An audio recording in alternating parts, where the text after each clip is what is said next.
ഷീഷ് kebab. ഈ name എങ്ങനെയാണ് വന്നത് അറിയോ? ഷീഷ് എന്ന് പറയുന്ന ടർക്കി വേർഡിൻ്റെ അർത്ഥം വാള് അല്ലെങ്കിൽ സ്ക്യൂവേഴ്സ് എന്നാണ്. അപ്പോൾ പണ്ടൊക്കെ പട്ടാളക്കാർ വാളുമ്മ ചിക്കൻ കോർത്ത് ഉണ്ടാക്കുന്നതുകൊണ്ടാണ് ഈ ഒരു ഐറ്റത്തിന് ഷീഷ് കബാബ് എന്ന് പേര് വന്നത്. ഇപ്പോൾ ഒരു വീഡിയോ എടുക്കുമ്പോൾ ഉണ്ടല്ലോ ഏറ്റവും വലിയ ടെൻഷൻ ഇതിന് എന്താണ് നരേഷൻ കൊടുക്കുക എന്നുള്ളതാട്ടോ. അങ്ങനെ ഞാൻ തപ്പി കണ്ടുപിടിച്ചതാട്ടോ ഈ ഒരു കാര്യം. അപ്പോൾ നമുക്ക് കാര്യത്തിൽ കിടക്കാം. അപ്പോൾ ആദ്യം തന്നെ ചിക്കൻ ഫില്ലറ്റ്സ് ചെറിയ പീസാക്കിയിട്ട് കട്ട് ചെയ്ത് വെക്കുക. പിന്നെ മസാലപ്പൊടികളൊക്കെ ഇട്ട് കൊടുക്കുക കേട്ടോ. എല്ലാം അത് ഇട്ടോളി. ഞാൻ എക്സ്ട്രാ ചേർത്തിട്ടുള്ളത് തേനും പിന്നെ കുറച്ച് പാപ്രിക്ക പൗഡറാണ് കേട്ടോ.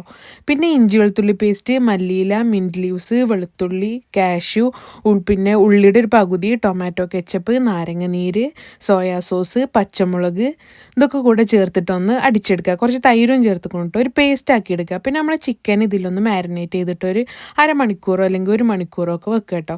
ശേഷം പിന്നെ നമ്മുടെ സ്ക്യൂവേഴ്സുമ്പോൾ നമുക്ക് സെറ്റാക്കുക. അങ്ങനെ കോർത്ത് ഇടയിൽ ഞാൻ വെജിറ്റബിൾസും വെച്ച് കൊടുത്തിട്ടുണ്ട്. പിന്നെ ഗ്രില്ല് ചെയ്യുക.